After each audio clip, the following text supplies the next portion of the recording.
name is Deuce, and I am from Chicago, Illinois. I've been in Japan since 2014, and I just love it. You're probably really interested as to why I came to Japan in the first place. So the first time I came was in 2011, and I did some relief work after the Tohoku meltdown, and I was really moved by everything that was happening in the country. I was really inspired by how the community came together and, overcame that natural disaster. And something in me, it sparked something in me, and I was really passionate about living here and learning more about the culture. So after studying abroad here for a year in Nagasaki, I decided that I wanted to make Japan my home for the foreseeable future. And in 2014, that came true. So as far as my profession goes, I am responsible for digital marketing in a DMO, which is a destination marketing organization for the Kansai region. We represent 10 prefectures, and those include Hyogo, Kyoto, of course Osaka, where I live now, and it goes as far out to far-off prefectures such as Tokushima, Tottori, and even Fukui. You got Nara and a couple others in there. I'm pretty sure I'm forgetting something, but we represent 10 prefectures in total, and my job is to show the beauty of it through social media accounts such as Facebook and Instagram. So my job is really interesting in the fact that I get to travel to these very diverse places.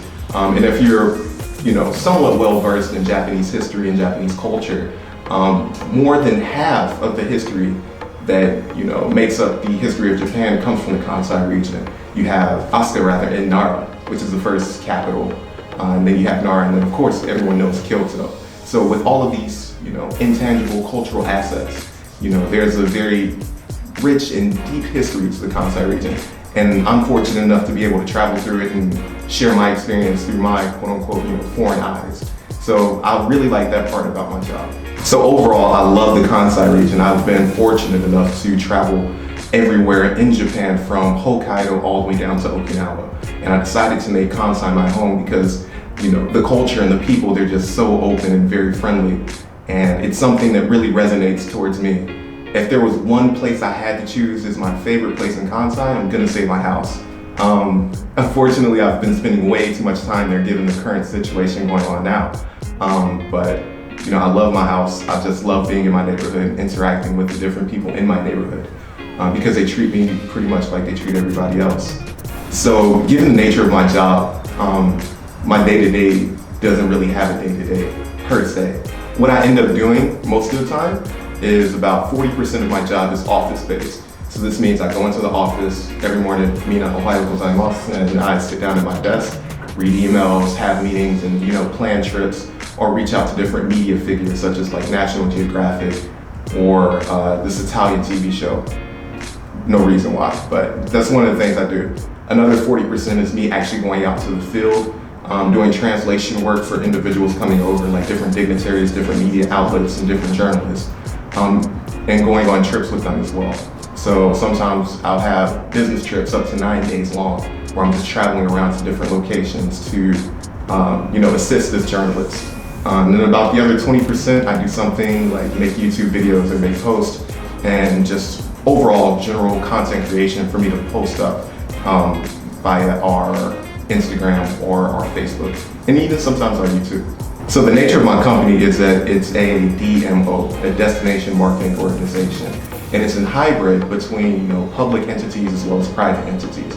Public entities are government offices, for example, City Hall, different prefectural DMOs as well. They put in different money for us, and then we also have private entities, private companies such as like Peach, Toka, these sorts of things, and they come together and they contribute money to our organization.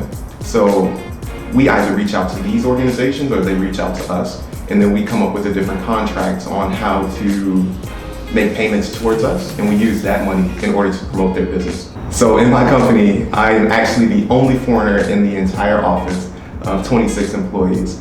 As you can probably imagine, sometimes it can be difficult, to say the least. Even though I speak some Japanese, I'm not perfect at Japanese, and I'm well aware of this. And sometimes some of the terms, they completely go over my head, so I have to continue to study Japanese.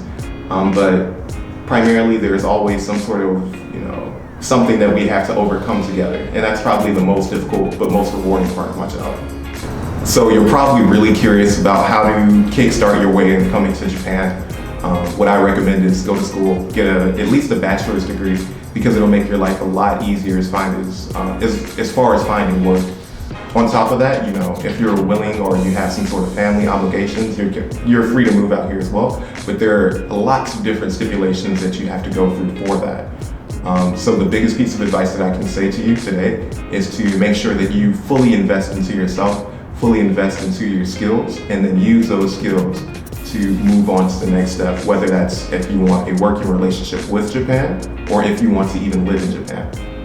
So if you're interested in traveling here in Japan, I highly recommend checking out the Kansai region. You can check out our website, or if you have any personal questions or you just want to see a little bit more of how I live in Japan, feel free to follow my Instagram account. You can find that at Deuce Griggs, DeuceGriggs, and you can type that into pretty much any social media or search engine. So feel free to hit me up. So minasan, arigatou gozaimasu, y'all. So, thanks for watching today, and please do your best. I'm rooting for you.